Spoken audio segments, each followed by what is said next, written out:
Good afternoon. Thank you for joining us. So families are heading off to make some memories for this spring break. What are your plans? You can call us from the road or from home if you're having a staycation. Let us know about your own favorite spring break memories. In half an hour, our gardening columnist Brian Minter is back, and he's got tips for the coming warm weather. I'm Michelle Elliott. Welcome to BC Today.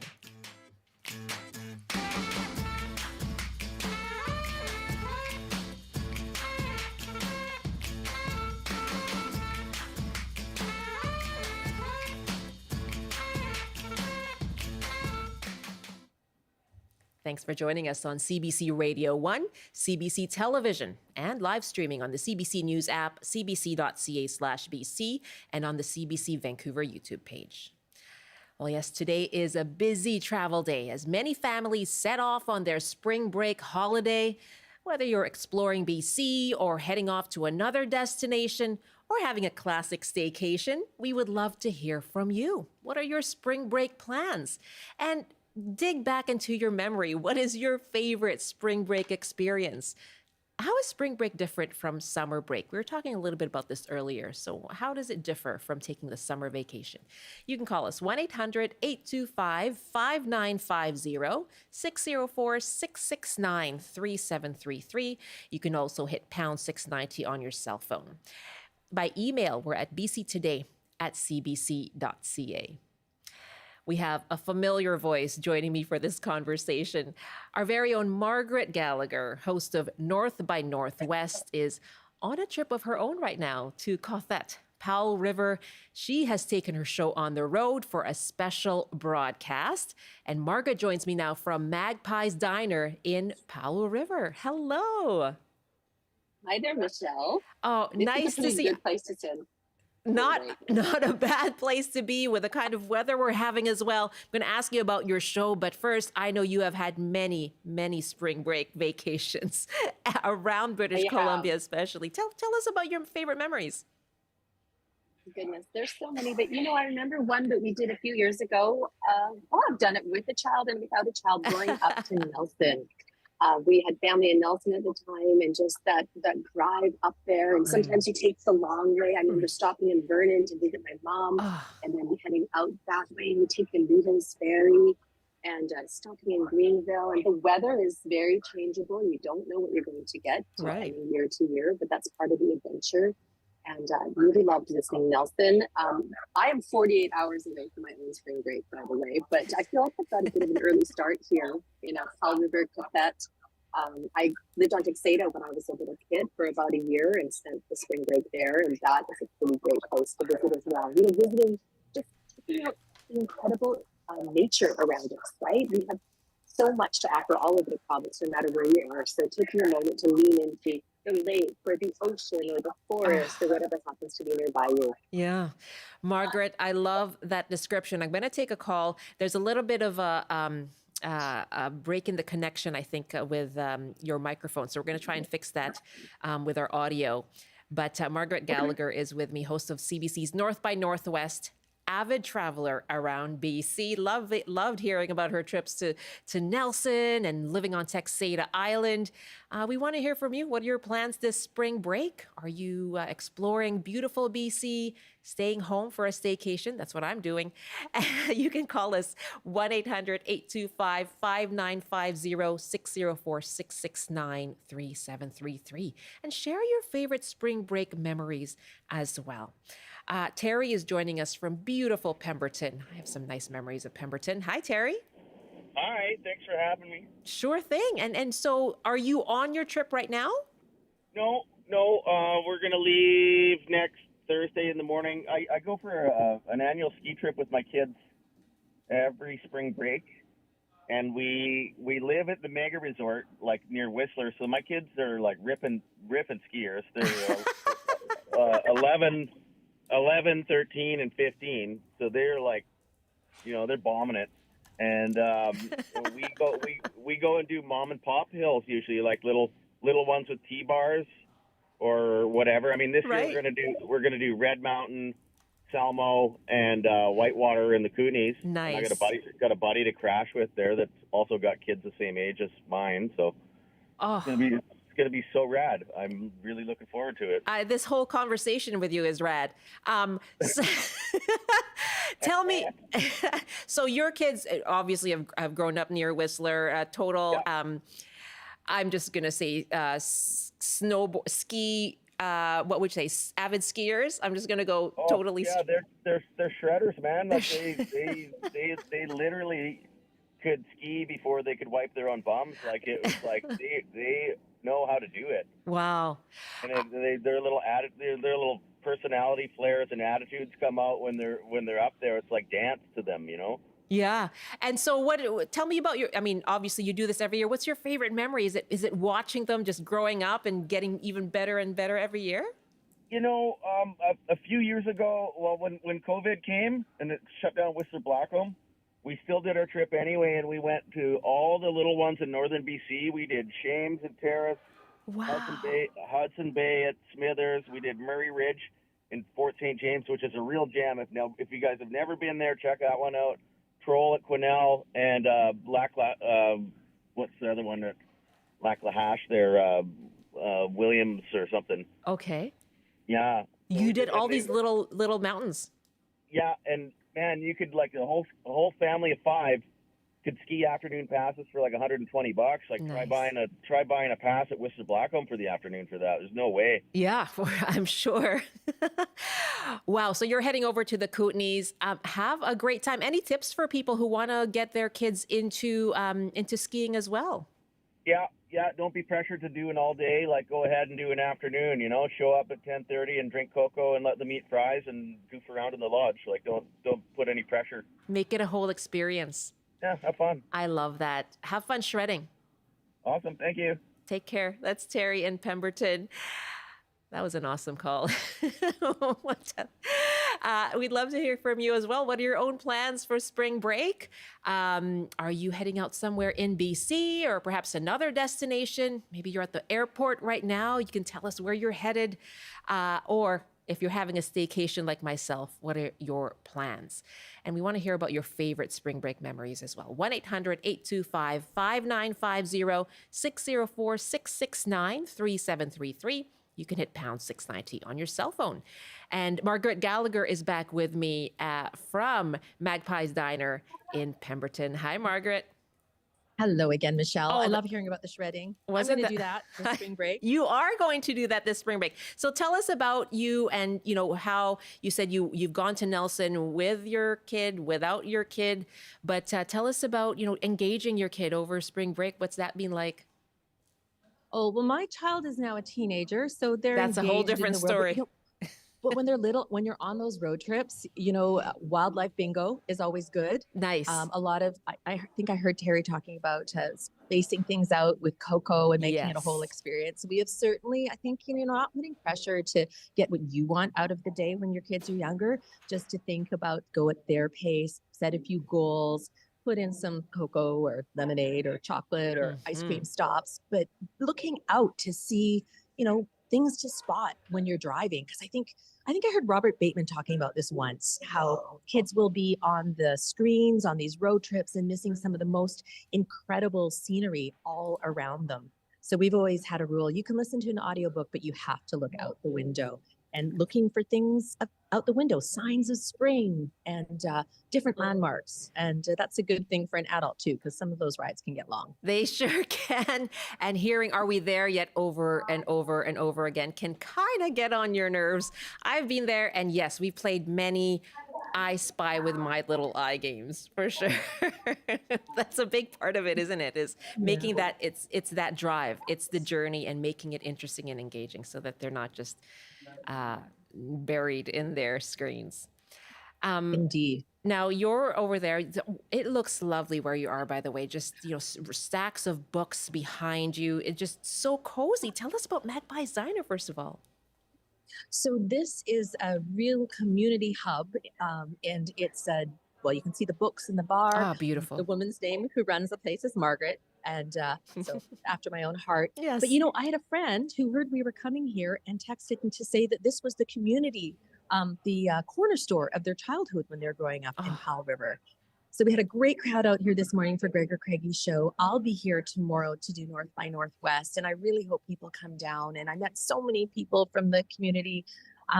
Grant Lawrence will be here for the many Grant Lawrence fans who are here Yes. in the world. Yes. And I'm so excited to welcome Cammon Elder Betty Wilson. She's been so instrumental and so influential in the community in terms of language and education. So she's going to be our guest, and we have some special surprises as well. I don't know if you've heard of Pollen Sweaters. If you've ever been to Lund, it's this company that's making sweaters right in Lund above Nancy's Bakery for 40 years. Wow. But they also have an incredible bookstore. So Carla from Pollen Sweaters will be here to talk a little bit about, keeping a business going for 40 years, knitting Amazing. sweaters in the Yes. woods, and Oh. sharing some of her favorite book titles. We've also got filmmaker Eileen Francis from the Tiaman Nation talking about a film that she's made about this whole name change process that you've heard so much about. And actor Kimo von Ors, who started acting in his 50s, and he gets all these roles from up here. And he was in Bones of Crows, and he just starred in a film called Cloud Striker that was won a big festival award at the Independent Film Festival and was just shown Wow. at the Patricia Theatre here, Michelle, which is the oldest consecutively running movie theater in Canada, and it's just a little jewel box of a place. What? So this is a good place to come for spring break. It's absolutely is. If you're going to come, you can come this weekend to watch Margaret and meet all these fascinating, creative people. Or you can come any other time as well to cut that Powell River. And I'm going to ask you as well about the changes, right? It's such a fast changing community, which is why you're there. I'm going to ask you that in a moment. Margaret Gallagher with me, host of North by Northwest, of course. We've been asking you about your spring break plans and what are your favorite spring break memories? 1-800-825-5950, 604-669-3733. Albert is joining us from Prince George. Hi, Albert. Hi, how's it going? Really well. How are you? Do you have any plans? Yeah, so we're going, I'm in Mackenzie right now. I'm actually going home. I live up in the north end of Williston Lake. Uh-huh. It's about a 5-hour bush ride bush road ride from Mackenzie. So we're heading up there, and then we're heading out tomorrow, heading to Vancouver on Sunday.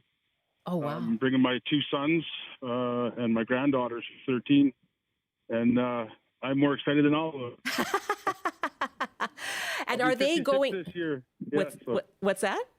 I'll be 56 this year, so just celebrating that I'm still alive. That is something to celebrate Yeah. for sure. Yeah. A happy Yeah. birthday to you. Are your Thank are your sons and granddaughter going with you to Mackenzie as well? No, I'm in Mackenzie now. I'm working today, and I'm going up to pick them up, and then I we're heading see. out tomorrow. Oh, fantastic. Yeah. We live in the north. It's different up here, right? But it's all good people up here, hard working. Absolutely. What do you do, Yeah. Albert? I do logistics for the band. AK Band is who I work for, and I haul stuff back and forth. So I have a truckload of oil and vehicle parts. Uh-huh. So Wow. that's what I do. Yeah, absolutely. And I'm sure you work very hard and deserve a good vacation. Yes, I do, ma'am. Sorry, miss. No, you can call me Michelle. What's and so what are you excited about? Well, I'm going to go to Granville Island. I always go there. I've been going there since I was 16 years old, like 1986, I think, or something. Yeah.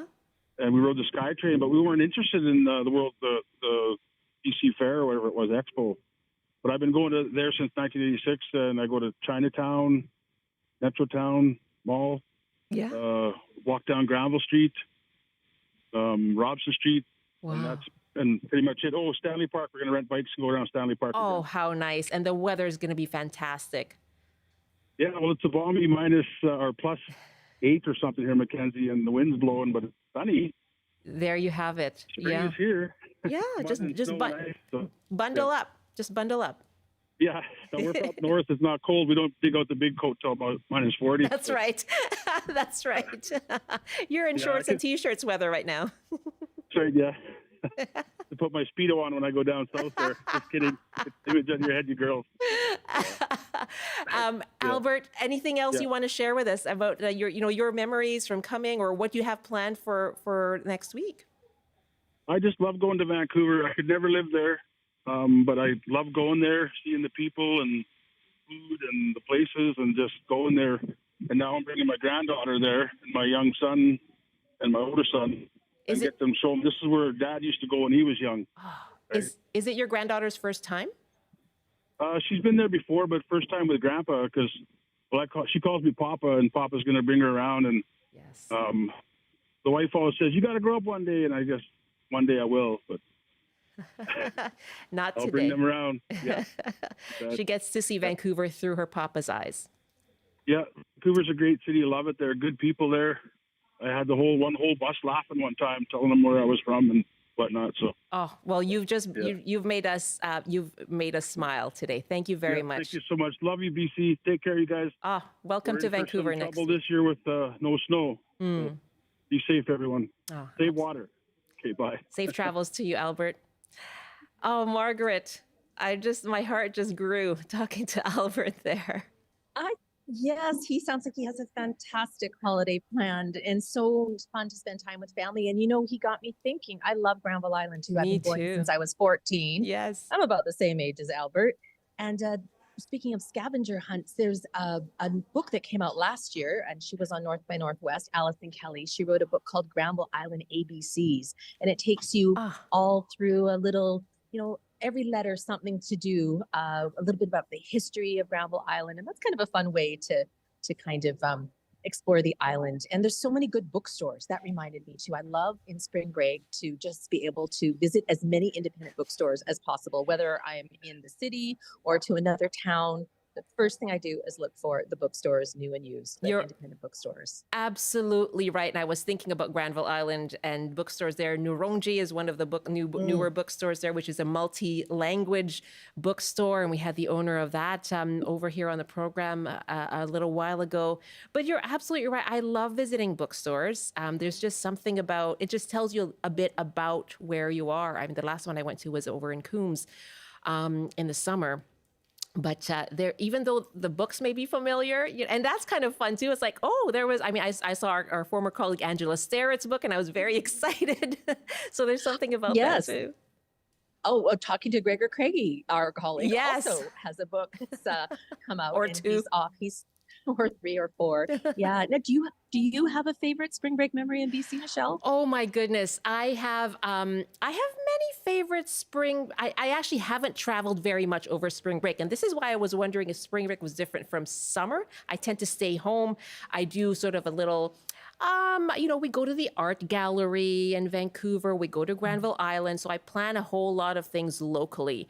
But I do have a trip that I made at the end, I guess, towards the end of spring break toward Easter weekend. This was us heading down to Portland, Oregon, ending up staying at the border, in line at the border for about 7 hours. And I will never forget that. Don't ask me why we stayed. It was just one of those things where we kept thinking it would be just another hour, just another hour. My kids were, I think, 2 or 3. And just potty trained. I Spy's not going to go that far then. No, I Spy did not do us any good. But sitting there and, having to walk over all the way to, even just to take them for a snack, we were exhausted. But you know what? The trip was worth it. We saw some beautiful beaches in Oregon, but I will never forget waiting 7 hours at the border. Not doing that again. Sometimes that's nice to stay close to home. And of course, Albert reminded us if you live in Vancouver, all the things that you can do, and also just going not too far from your home community. And there's always something to see, I find. And it's the changing time of year. So even, there's something special about spring because it's that transition and there's something different to see almost every day. I was just going to mention I'm hearing more of the birds now, but you're absolutely right, and that would be the difference. I think if you're traveling for spring break around BC, you're kind of seeing that change in the weather. And speaking about change, you're there at Powell River because of the changing community. Tell us about that. Well, it's interesting for me to be here, Shell, because I did live here when I was a very small child in 1970, 71, and also went to Xada Island in 75. 76. And so, when we were here, the town site was so much more central, but it's also, which is the older section of Powell River, but it's also nice to see how it's growing, and there's the brewery there and the theater and the old Rodmay Hotel is still there, and just seeing how there's this vibrancy and lots of independent shops and things there. There's some shops I feel like I still remember from back in the day, but of course it's grown so much in Powell River, and so many people, newcomers, have come from the city, and I'm hearing so many people who went away and have come back now as older adults. Is that whether right? for family reasons or just returning people. We're going to talk tomorrow to Paul Cummings and Brent Cummings. And Paul, they grew up here as children. They both went away and have come back. Paul is a music teacher here. He's taken a group of 60 students from Brookside High School to Cuba for this part of spring break. So he'll be joining us from there to teach the music. But they both returned here as adults and love it. And this is where they spent their childhood. And I hear a lot of those stories. So it's a community that's changing. Of course, so much more being done around reconciliation and recognition of that as well. That's a big part of the story of Powell River Cadet. And it's just, for me to come back here so many years later, it's really quite delightful. I thank my parents for letting me spend part of my childhood here, really. And of course, I've been back to kayak at Desolation Sound a few times in the summer. That's a good summer vacation. Exactly. And I'm sure Grant will talk about that. Grant Lawrence, when he joins you. So Margaret, tell us, if people want to come down for their spring break and join you tomorrow morning, bright and early, tell us more. Well, it will be dark when we start, but we'll get bright very soon. So we're going to be on the air from 6 to 9 a.m. right here at Magpie's Diner, which is in the Cranberry neighborhood. And not only will Grant Lawrence be here, other guests that I mentioned, Catherine Marlowe from Victoria from the On the Island crew is going to be here as well. And we're inviting people to kind of do a live version of the Early Morning Club. You know, we do the call in from 6 to 6:30. So I'm hoping folks will come in and have a chat, and we'll chat to folks throughout the program. I hope. And it'll just be nice to see some familiar faces and new friends. Absolutely. Speaking of which, can I just share one last thing? I went to the Museum and Archives the other day. We'll hear that story on Sunday. But I walked in and one of the volunteers was like, Margaret Gallagher, I know your mother, Kathy. And it was one of the teachers who had taught on Tuxedo Island with my mom in the 70s. Oh, how so that was pretty great to see him, and he remembered right away. It's so nice. It must be so nice to reconnect and see. Yeah, you're right. All the changes since your childhood. Margaret, perfect person to take us there tomorrow morning. Thanks so much for joining us. Thanks, Michelle. Happy spring break to you. And a happy spring break to you. 48 more hours for you. Margaret Gallagher, host of North by Northwest. Tomorrow, starting at 6 a.m., you'll be able to hear North by Northwest live from Magpie's Diner at Cothet, Powell River. And yes, if you're in the area, do come by and join her early morning club. It's 12:29, 1:29 in the Mountain Time Zone. This is BC Today. Now, yesterday we talked about this on the show. The City of Victoria, though, will not be seeking a delay to provincial short-term rental rules. Council voted down a motion from the mayor. Meanwhile, we heard about Tofino wanting to opt into those new rules rather than using their resort town status to opt out. Now, we got a lot of emails. Joanne wrote from Victoria that the delay should not be granted. She writes, Victoria's rental housing market is under the same strain as Vancouver. The economy should not trump a basic essential needed like housing.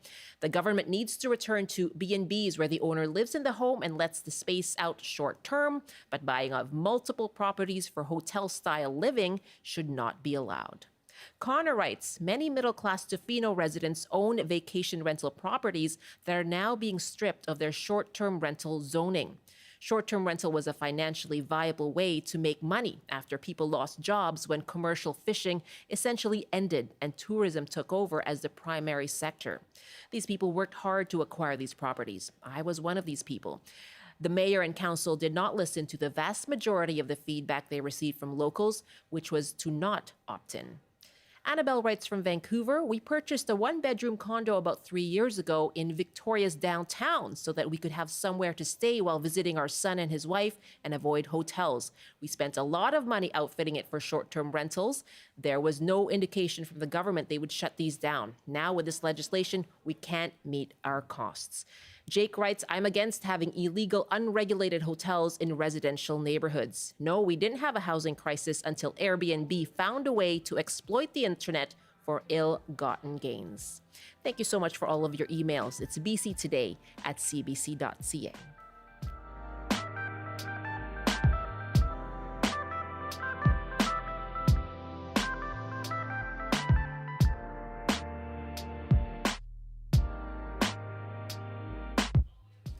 You're with BC Today here on CBC, and coming up, Brian Minter. Right now, it's time for a CBC News Update with Robert Zimmerman. Good afternoon. The Haida Nation and the provincial government say they have reached an important milestone in talks to recognize the nation's Aboriginal title. A new draft agreement set to be finalized this spring would recognize the Haida Nation's Aboriginal title throughout Haida Gwaii. The province says the agreement will not affect anyone's private property, local government, jurisdiction, or bylaws.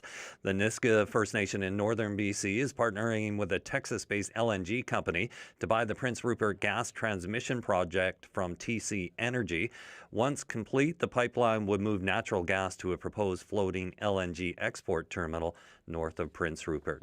And there could be disruptions at YVR over spring break. More than 200 workers who serve customers at food outlets in the domestic and international terminals have voted 85% in favor of a strike. The union says job action could begin 72 hours after it formally serves strike notice. And now taking a look at the BC forecast on the north coast, mainly cloudy this afternoon with a high of 10. Highs reaching 14 with a mix of sun and cloud in the Peace. In the central interior, including Prince George, sunny with a high of 14 as well. Highs around 13 with sunshine this afternoon in the Kootenays. In the southern interior, including Kelowna, a high of 14 with some sun and cloud. And for Metro Vancouver, Greater Victoria, and the Fraser Valley, mainly sunny this afternoon with highs from 12 to 17. That's your CBC News Update from Vancouver. And how was snowboarding the other day? Snowboarding was fantastic. Beautiful day at Whistler. Did not get stuck on the gondola, so that was good news. It was good. Fantastic. I don't know if you heard the earlier part of our show, because we've been asking people about their spring break plans. And we heard from Terry, who lives in Pemberton, but he's heading over to the Kootenays to, as he said, do some shredding. It was awesome. He's an avid skier, and his kids have been skiing since they were very, very young and are apparently just excellent on the slopes. Well, there's something about ski hills. They're just, you're getting exercise, you're in nature, they're fantastic. Even if you're a bad snowboarder or skier, they're just great. It's just such great energy. Yeah, it was awesome. Oh, that's great. Yeah, I qualify as a bad snowboarder. Yeah, it's okay. You're in the snow, It's true. You generally can fall. quite soft. Yeah. That's very true. But I just thought, and does your son as well? Yeah, we snowboarded together up at Grouse and such, but he didn't come with us the other day. No. Just with a buddy. Yeah. My son and my husband snowboard, and I'm always stuck at home. Oh, well, you could at least go in the chalet. The chalet is always nice. I'll be there for après ski. Yeah. Rob, thanks so much. Sure. It's Robert Zimmerman in the CBC Vancouver newsroom. Welcome back. This is BC Today here on CBC. You can catch us on radio, of course, around the province, 88.1 FM in Vancouver. You can also watch us on live stream. Our live stream is on our website, cbc.ca/BC, or on YouTube, CBC Vancouver.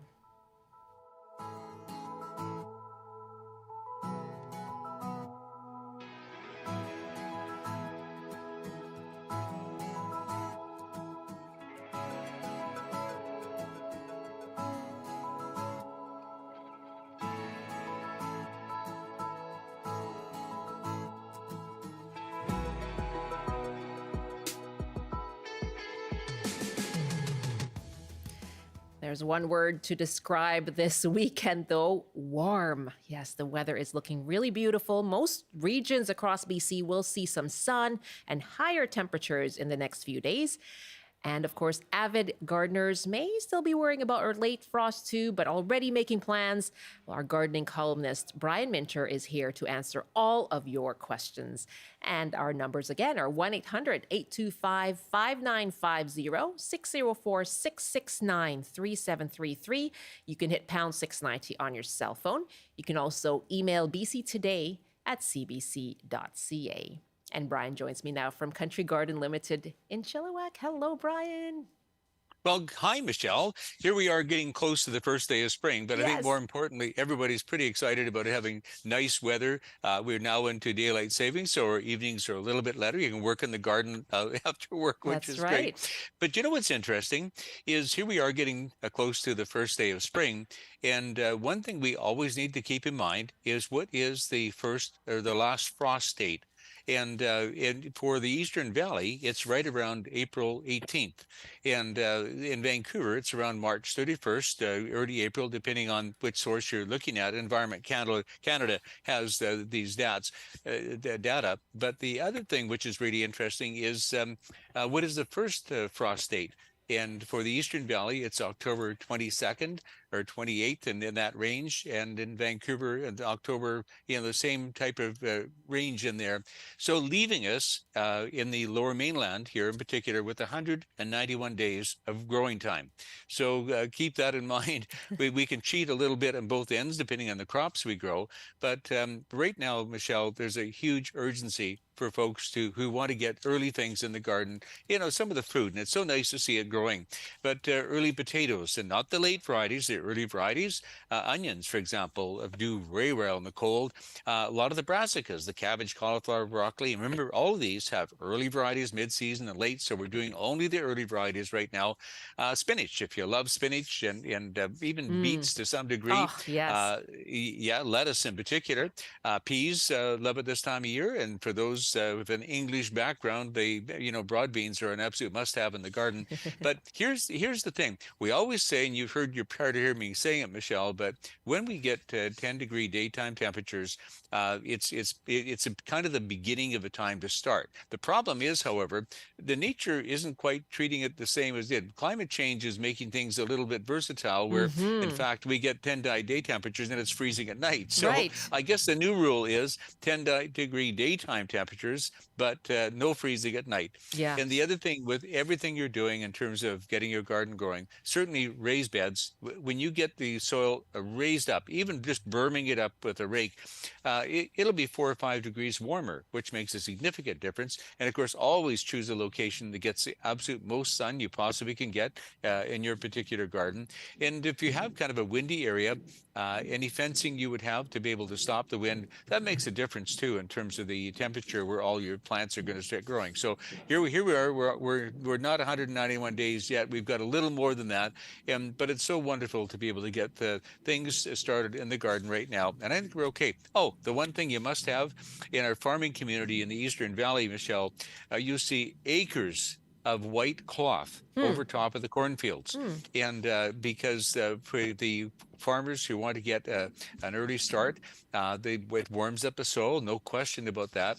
And it also, a lot of birds are very hungry, so they take some of the corn seedlings as well. We're well aware of that. But that remake cloth is invaluable right now in the home garden. It's called floating row cover, or remake cloth. And when we get those chilly nights, that's going to go down to 1 or 2. Oh, okay, it might freeze. Let's put that over top of our early crops that are up, and that'll just make that little bit of difference in making sure we're getting off to a successful start. So certainly in the Eastern Valley, all the way through Lower Mainland, the island and so on, I think we're okay to get started in some of our early veg right now. And color too, if you want your early cold color, the pansies, the violas, primulas, all those sorts of beautiful early color plants can go out and really brighten their spirits right now, and containers too. That sounds great. I know the birds are active. I'm getting my daily they are, visit aren't they? from the woodpecker. these days. Okay. Yeah, there's a whole story about woodpeckers that you wouldn't believe. But anyway, but seriously, it's nice to hear the robins. Oh my gosh. Oh, Yeah. yes. No, I know. The mornings, they're just a little bit different once you hit spring, right? Yeah, it sure is. Brian Minter is with me, and he's taking your gardening questions, of course, as he does every second Friday here on BC Today. Our numbers to call in with your question, 1-800-825-5950, 604-669-3733. You can hit pound 690 on your cell phone. You can email your question in to bctoday@cbc.ca. Alan is up first, joining us from Vancouver. Hi, Alan. Hi there. Go Hi, ahead. Alan. Yeah, go ahead to Brian. Right. Hi, Brian. Thanks for taking my call. You bet. a French maple in my front yard that Mm-hmm. dropped his leaves last year. He's been around for about 5 or 6 years and has been doing fine, but dropped his leaves and looks to me to be not doing so well. No flowering of any kind, and the rest of my trees are all going crazy. So I'm just wondering if you could make some recommendations about what I could try to do to revive this guy. Yeah, Alan, I think you bring up a very, very good point. The folks in the Okanagan, in the fruit tree industry and the grape industry, who had just suffered terrific losses because of the high temperatures that we had with an El Nino year, then that sudden cold. And it was almost as cold in Vancouver. It was in the Eastern Valley Yeah. this time. So many plants, depending on the hardiness of plants, which zone they're in, took a bit of a beating. And the truth comes out only when we start getting a few days of warm weather. And I'm saying about a week, 10 days of warm weather when you're getting into the 18, 19, 20 degrees, because then the truth is going to come out. Either things are going to sprout or they're going to die back, and you'll see the degree of dieback as the temperature warms up. So at this point, Alan, hang on. Things are going to be delayed. Certainly, more tender plants for sure. But until we get warm weather, we really don't know what's going to happen. And don't do anything. Don't feed them. Don't do don't do anything at this point other than just wait and see and observe and see what's going to happen. Alan, does that help? Yes, it does help, and I'm just wondering if things do start to blossom a bit, should I be helping the roots and aerating a little bit, or should I just let him do what he wants to do? The second part of that statement is the true one. Just let it do what it wants to do. Plants will adapt, incredibly so. But just keep an eye on it, and I hope it turns around very quickly for you, Alan. But wait for that hot weather, and I'm sure you're going to be okay. Just keep a good eye Okay. on it. Alan, thank you so much. Thank you. Take care. Howard is up next in Ladner. Hi, Howard. Go ahead. Oh, hello. Hi. Hi. This is a bit of a follow-up question. I talked to Brian about 6 weeks ago, maybe longer, about grub treatment. And Brian, you had said when the temperatures get up to 10 degrees, but I should have asked a little bit further. Like, do you mean like consistently 10, or like when we've got this warm weekend and Yeah.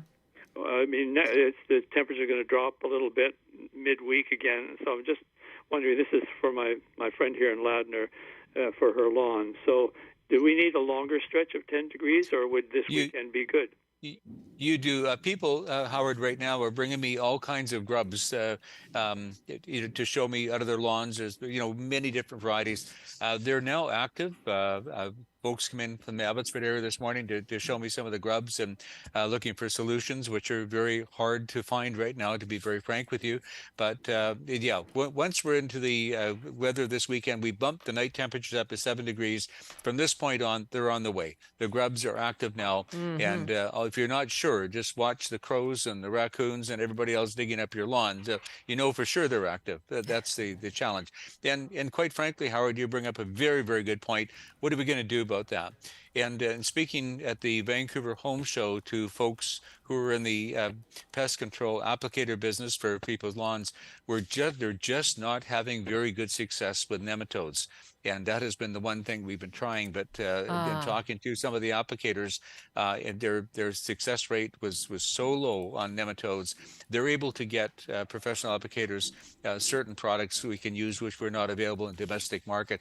So it's a bit of a conundrum right now in terms of we not having a lot of products to be able to control the grub. 7, which was the control for many, many years, has been taken off the market. So it's very difficult. It's very challenging right now, Howard.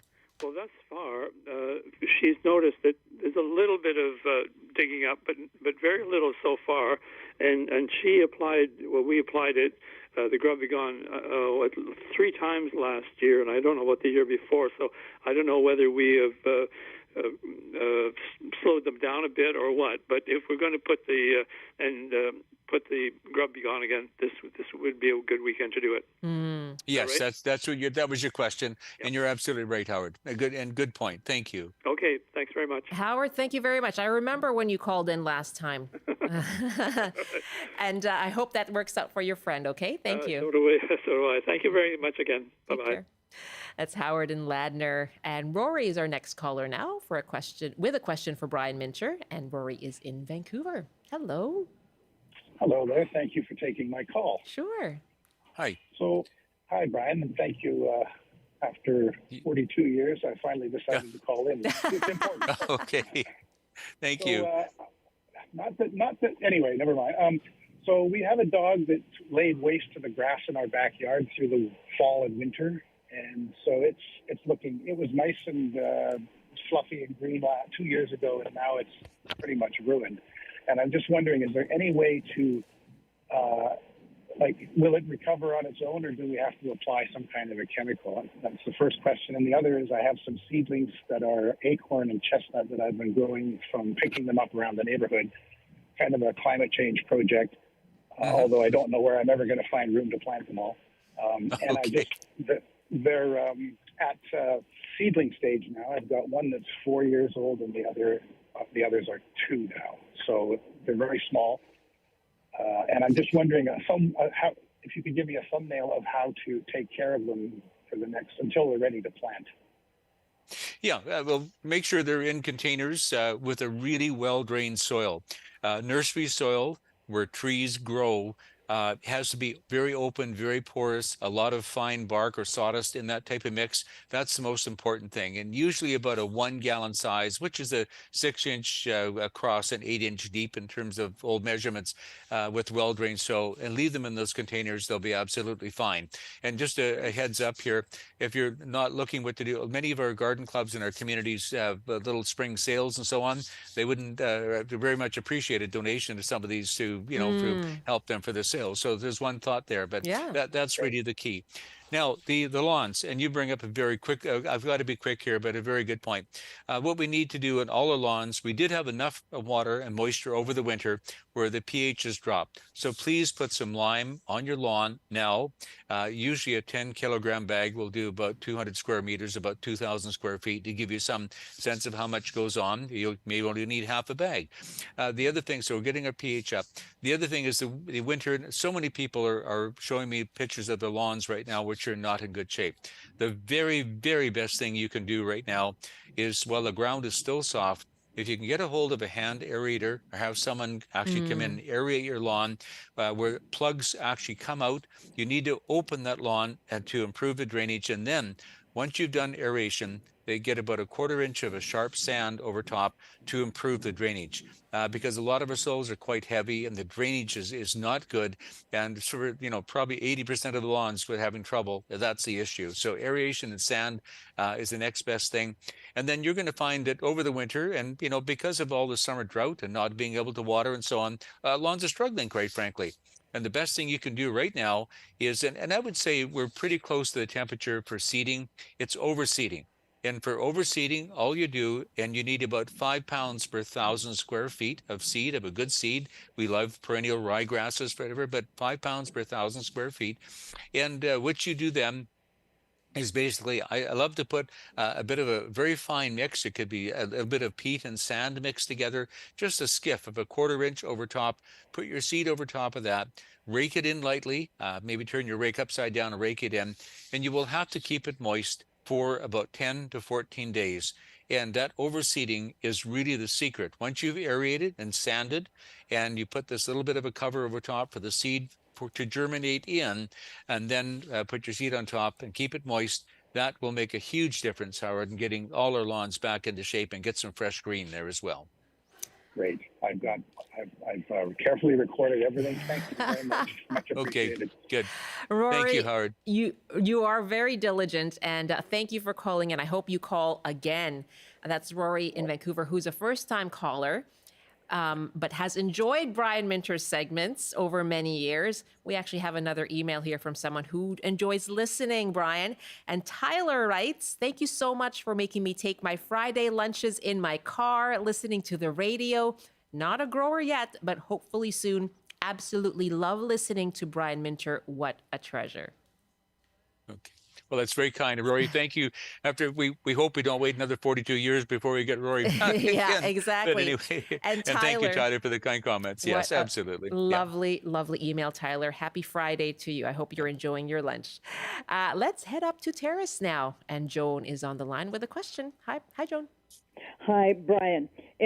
Hi, Joan. Every spring, I dig in manure around my rhubarb, and I Good. also put in some slow release fertilizer.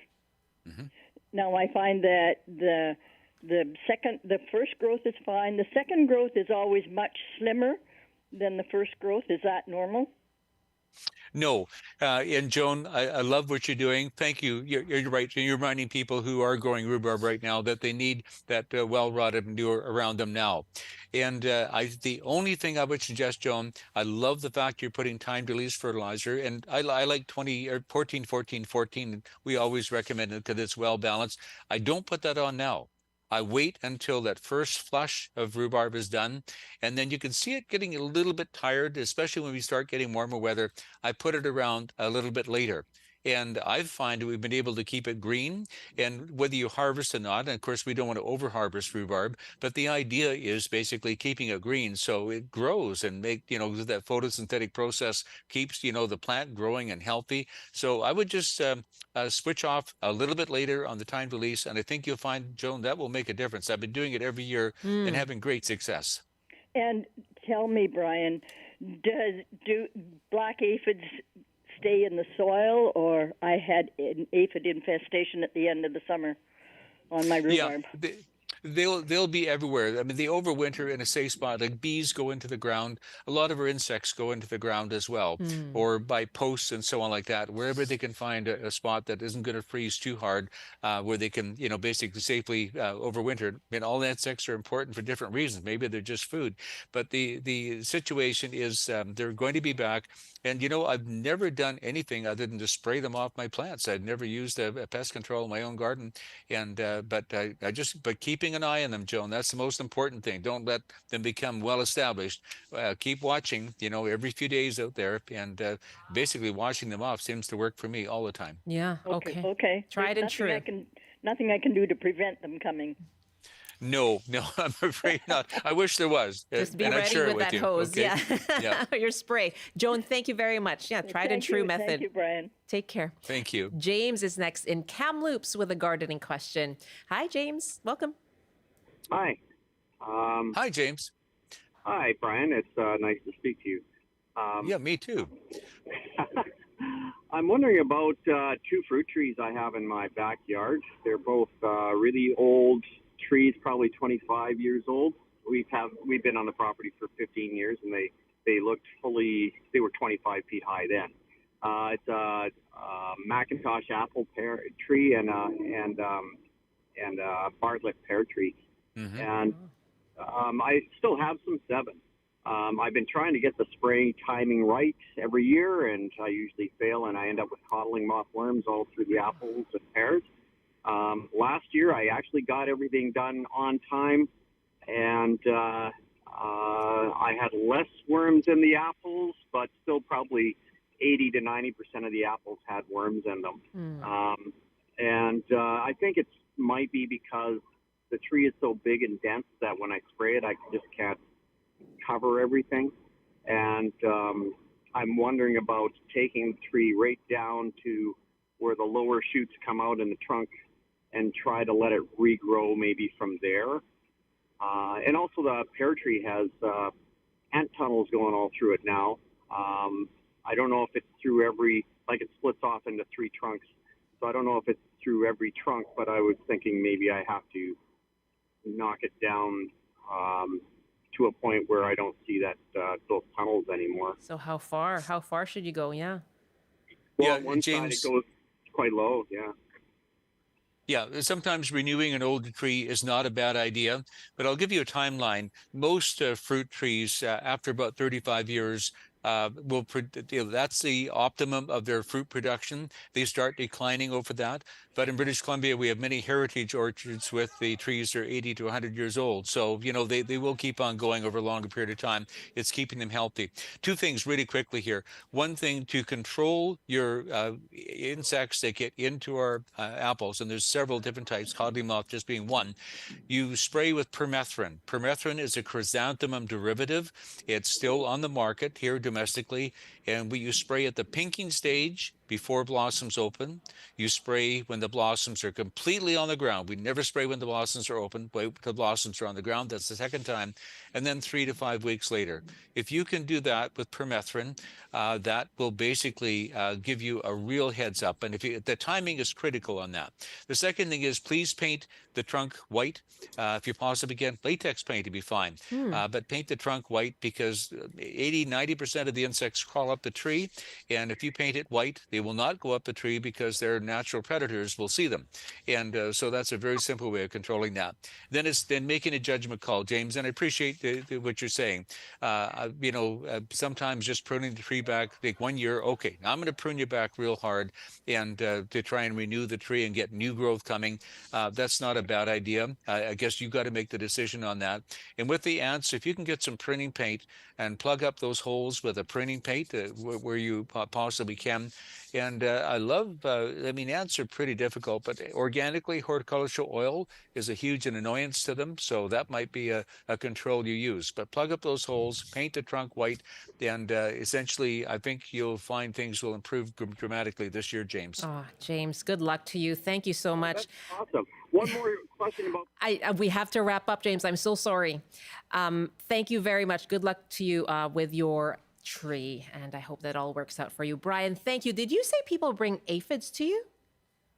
Oh no, the grubs. The grubs from yes. their soil, because they're wondering what types of grubs they are. And we have a doctor, a entomologist who lives in our community, who's retired, and he's so good at getting a careful identification. So we're just trying to help folks. I mean, it's good to know, and it's just a great thing. That's By the way, amazing. St. Patrick's Day is coming up on Yes. Sunday. Michelle, okay, Yes. we always have a little Irish in us, and so don't forget to give someone a shamrock for St. Patrick's Day. And thank you so much. Absolutely. Happy St. Patrick's Day to you. Thanks, Brian.